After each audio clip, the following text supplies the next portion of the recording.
El siguiente espacio es un programa pagado y las opiniones emitidas en el mismo no representan la opinión de CBBA Radio ni de sus patrocinadores.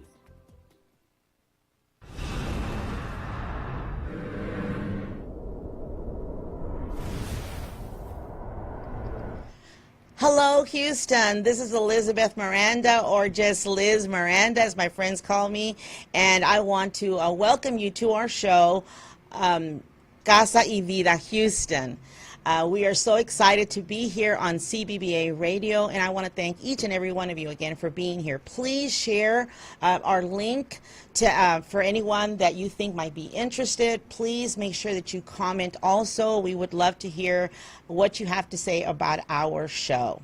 As the name implies, Casa y Vida Houston, we will be talking about real estate. That's the Casa part. The Vida part is we will be talking about just life in general in Houston, so community. So hope you will join us. We will be on CBBA Radio every Thursday at 1 o'clock in English, and then we will be on at 1:30 in Spanish. Para ustedes que nos estén escuchando en español, quiero decirles que este programa estará en vivo a la 1:30 hoy el jueves. Cada jueves estaremos con ustedes a la 1:30 en español. All right, so let's go ahead and get started with our show. My first guest on our show is none other than my good friend and colleague Susie Condelopoulos. Welcome, Susie. Well, thank you, Liz. I'm so excited to be here today with you. It's your first show, and I couldn't be more honored to be here with you and to share all the information that we have for real estate here in Houston. Thank you, Susie. Well, Susie, would you tell us, of course, what company you're with and what you do? So I'm with Gateway Mortgage. I'm a senior loan officer.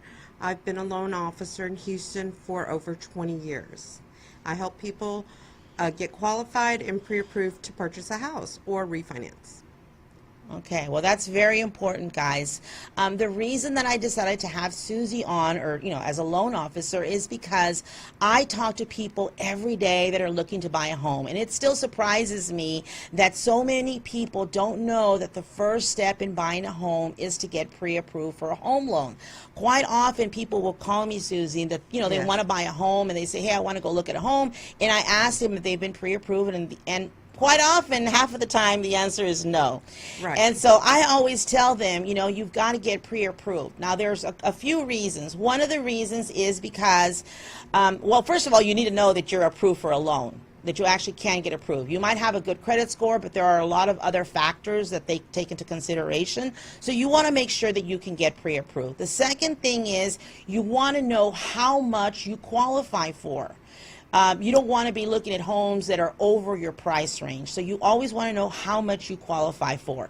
And then most importantly is that as a realtor, if I'm going to show you homes and submit an offer on your behalf, I have to have a pre-approval letter that I'm going to send off with your offer.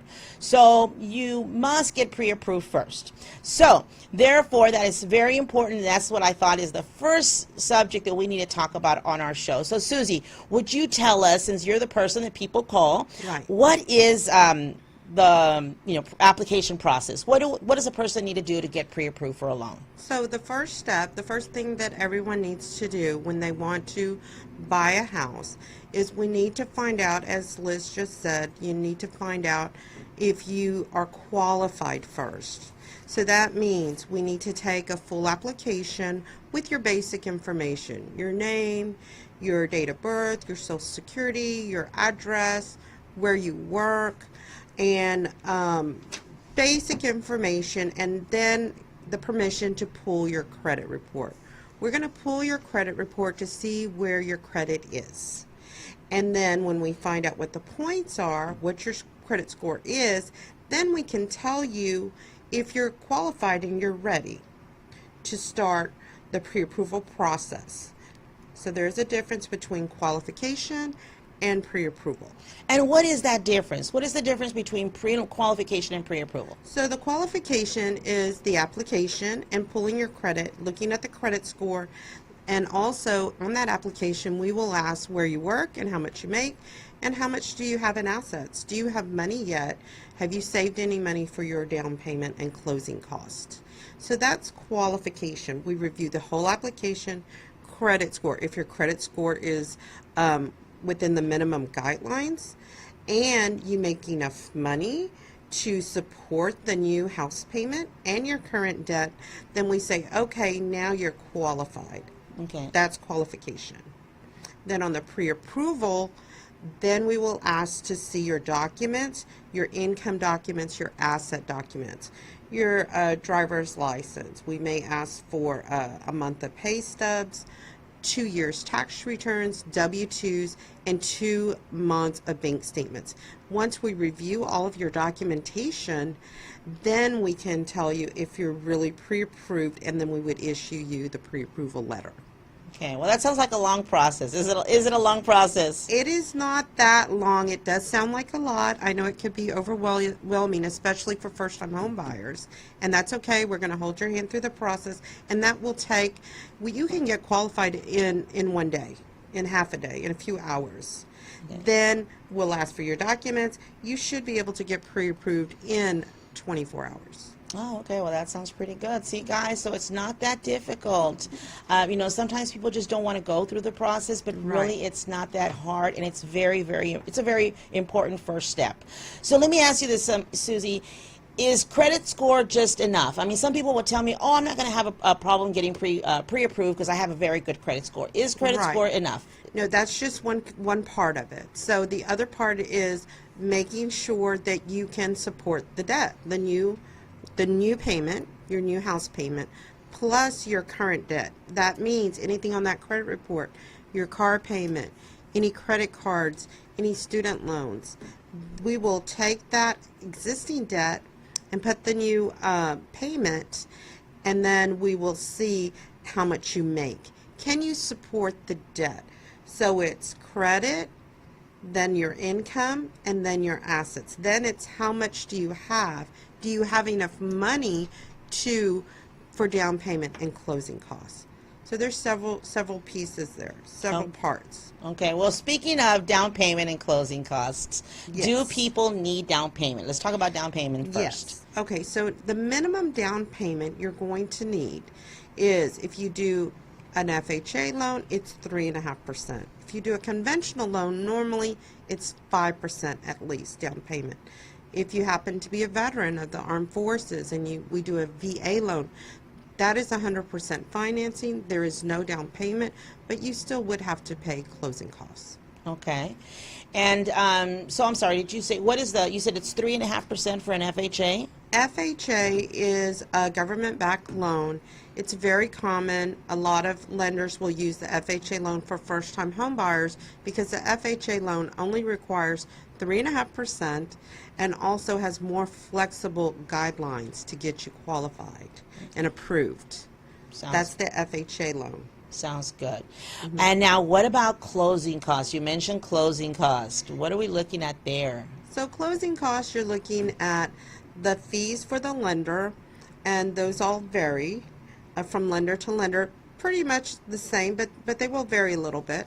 Then you have title fees. Those are pretty standard in the industry. Title fees, and then you have also what we call prepaid. That is escrow. Those are funds that we set aside for reserves to start your escrow account. Escrow means taxes and insurance for your property, for your new home. So closing costs would be the lender fees plus the title fees. Then we have the prepaids. That is all. People will use that closing cost for all three parts of the closing costs. They'll lump them together. They're actually 3 separate fees.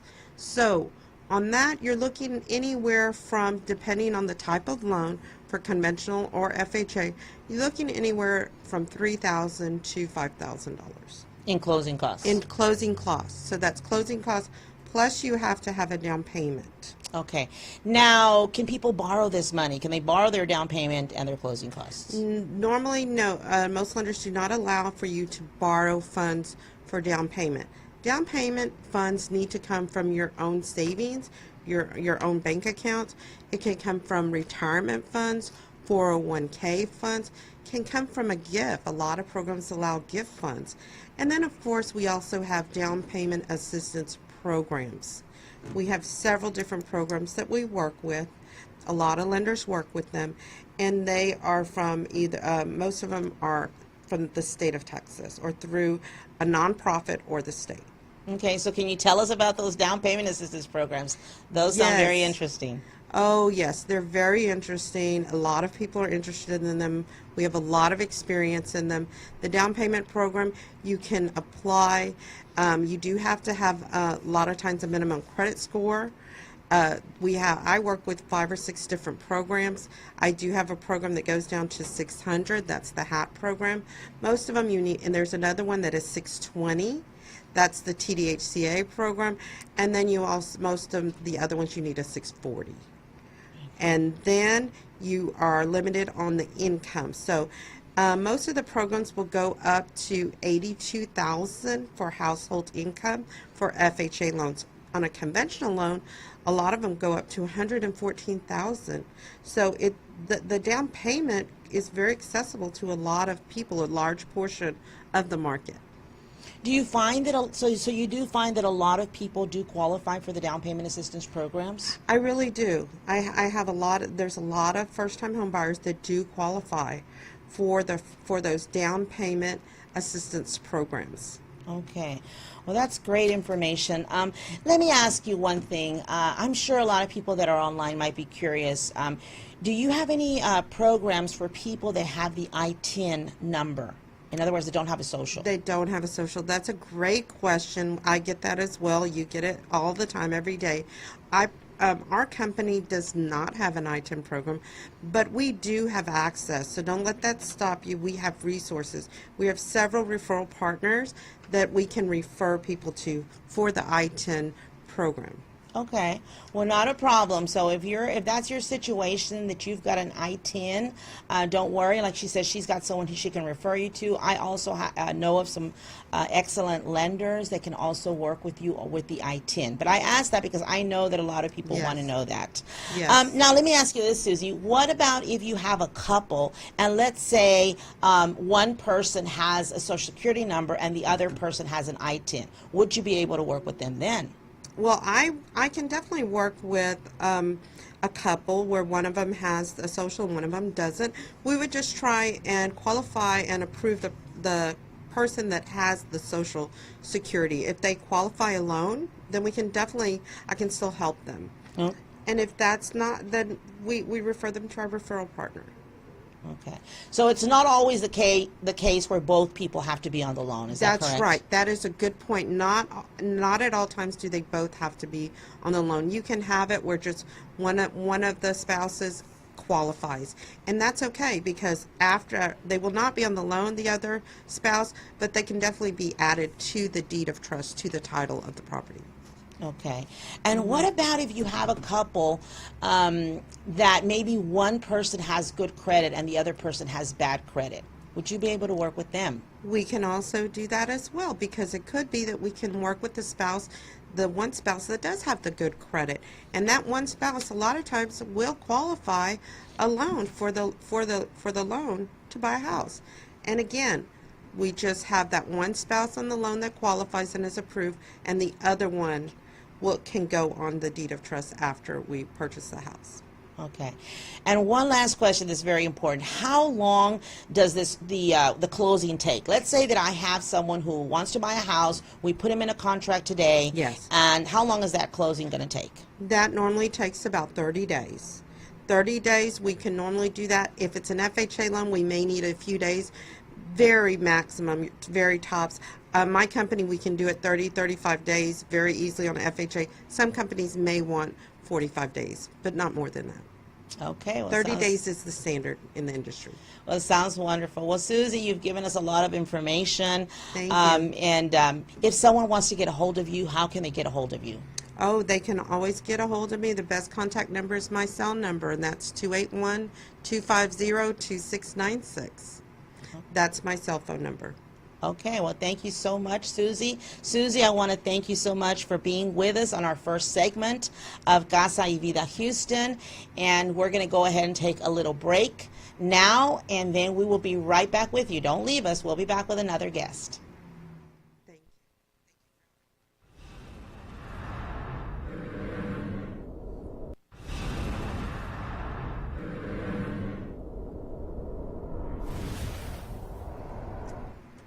Well, welcome back to Casa and Vida Houston. I am Liz Miranda, your bilingual realtor. And so we are here with our second segment of the show, which is the Vida Houston. And I want to welcome our guest, Jose Manuel Diaz. Welcome, Jose. Thank you for having me. You are very, very welcome. One of the things is, first of all, I want to tell you that Jose is actually going to be a contributor or co-host of our show. But I thought we would take this opportunity to introduce him to you and find out what it is that he does. Now, he does many things, of course, but we want to talk about one of the things that he does today, which is an organization that he belongs to or he's founded. He'll tell us a little bit more about it. Jose, will you tell us about that organization and what you do? Sure. Well, our organization is called Orale, and we can be found online at Orale Houston on Facebook. And what we are is we're a group that came together. I've been working on projects in the community for the last 4 years, and this year, in November, we finally formed our organization formally. And what we do is we fill in little gaps in the community that we feel aren't being addressed, mostly with students. In some form. Our biggest project that we've done and the picture that people are seeing has to do with our Holiday Hopes program, which takes place in December. So a little bit of more information on that. What we do is we adopt a whole school in the southwest side. It's called Las Americas Newcomer School. It's a school that a lot of people may not have heard of. And the reason we adopt that school is because a lot of those kids are very needy. You have kids from all over the world. This school houses particularly first-year immigrant students. Mm-hmm. So a lot of them have come from they speak 29 different languages. So you have refugees, you have some students that might not have status, and you have just regular students that have migrated from across the world and are learning intensive English. So a lot of them, it doesn't really matter what country you come from. When you start here, if it's your first year here, you're starting from square one, from nothing. So a lot of these kids have very basic needs. So what we do is we try to bridge this gap by doing a Christmas program for them. We find sponsors for every student. This is a great project because we can get the community involved. It's not, we don't ask people, hey, can you donate us money so we can do this project? We actually reach out into the community and say, hey, do you want to be a part of this program? Would you like to sponsor a kid? We can connect you. And for those that want to actually show up to our event, they can show up and actually physically hand their presents to the kid so they can see where their donation is actually going. Well, that sounds like very, very interesting. And so you've already had you said you had your Christmas event this December. That's the picture that we saw earlier, correct? Yes, those pictures are from our Christmas event that just took place this last December.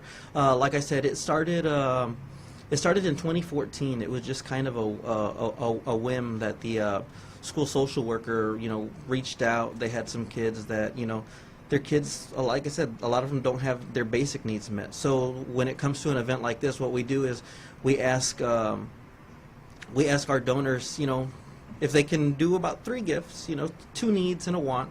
And some of these needs, like I said, are basic needs: pillows, blankets, sometimes just silverware.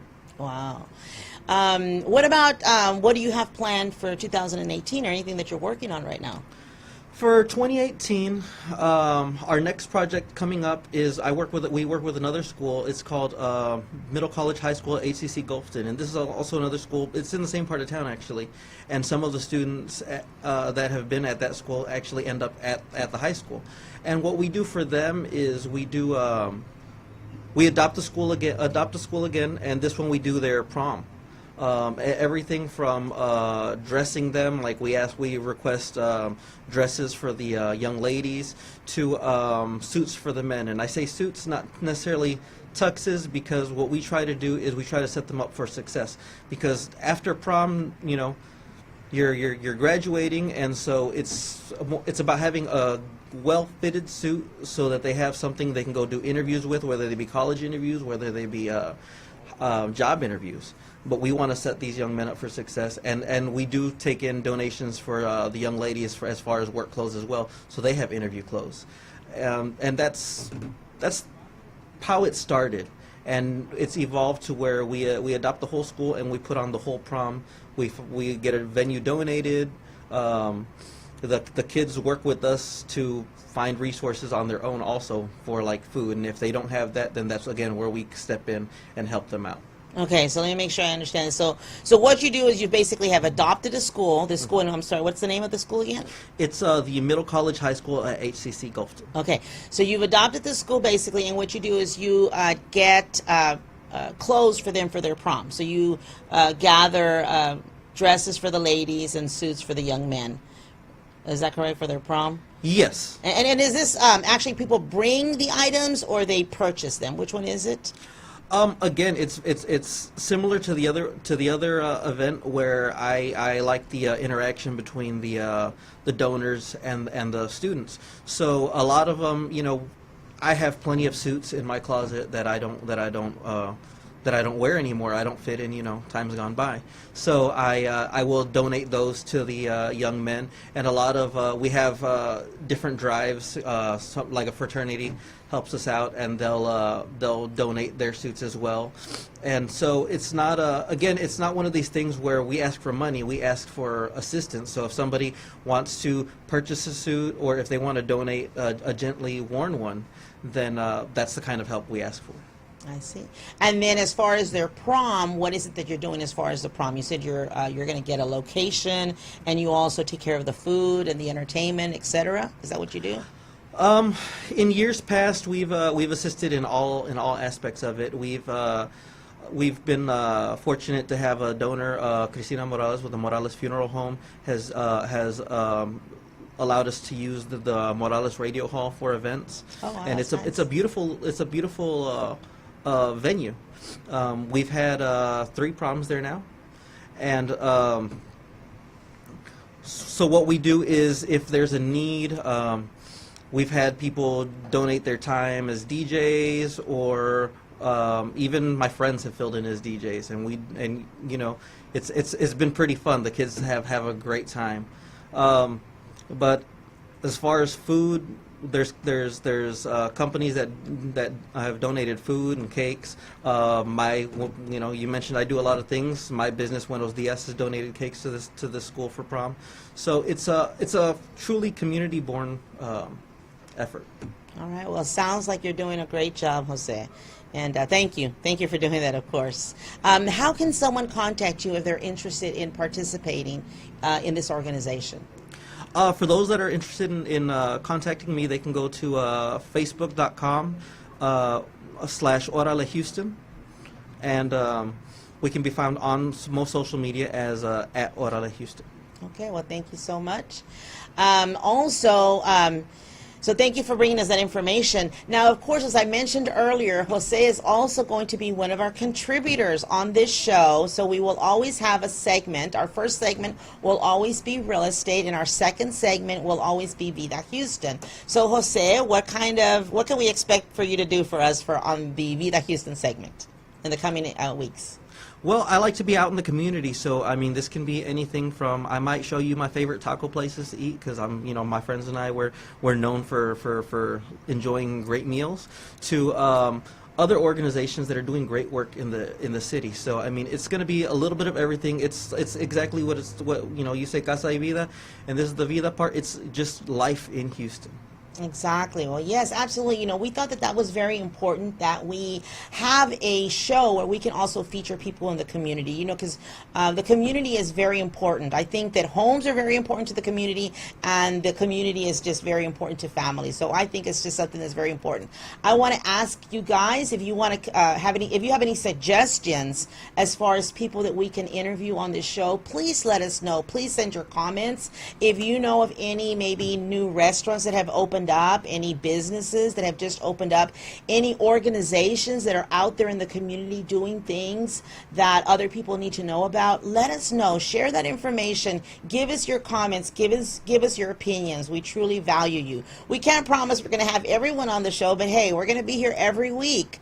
So we definitely want to feature some of the people that you recommend. Now, as I mentioned earlier, we are going to have this show in English and in Spanish. So it doesn't matter if the person you're recommending speaks English and Spanish. We can take care of it. And of course, Jose speaks Spanish also, as you will see in our next segment when we go on when we go into the Spanish section.